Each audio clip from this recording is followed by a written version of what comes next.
kakuskus! Good afternoon, good evening po sa inyong lahat.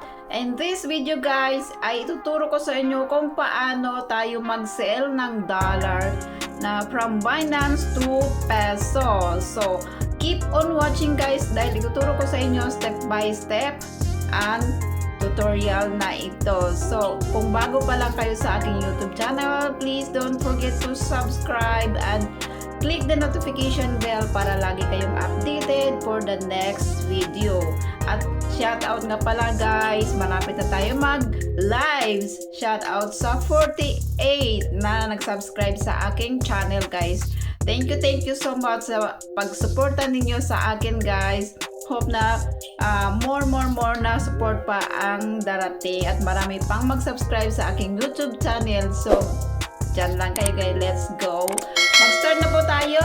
Let's go guys!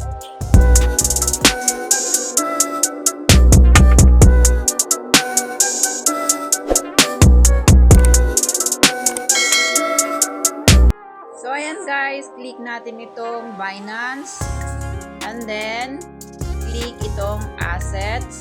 So ayan, meron na siyang, makita nyo merong 19.7 USDT. So i-click lang natin itong send. And then next is P2P trading. Click itong all. Yan, lalabas na dito yung 19 USDT. So ayan guys, yung pinakamataas na rate ngayon is Union Bank of the Philippines is 58.66 pesos. So guys, kung meron kayong Union Bank of the Philippines na bangko, yan, i-click nyo yan para dyan yung mapupunta ang rate ng i-exchange ninyo na dollar to peso. So since ako wala akong Union Bank, so ang pipiliin ko dito is sa GoTime. So click ko lang itong GoTime and then click itong preview order. Ayan, next place ang order. So ayan guys, itong chat.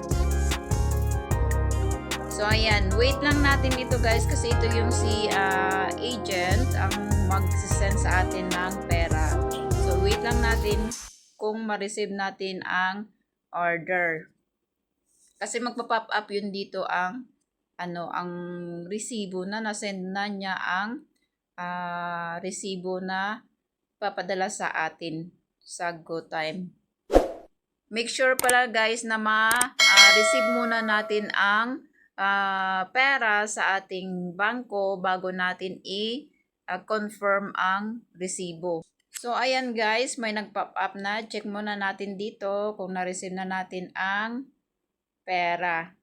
So ayan, na-receive na natin ang pera from the agent. So balik tayo dito.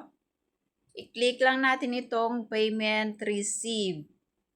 I-click nyo lang na itong I have verified that the payment have been received from Justin Jake Agapito. Click natin ito. And then i-confirm release. Passkey. So ayan na guys.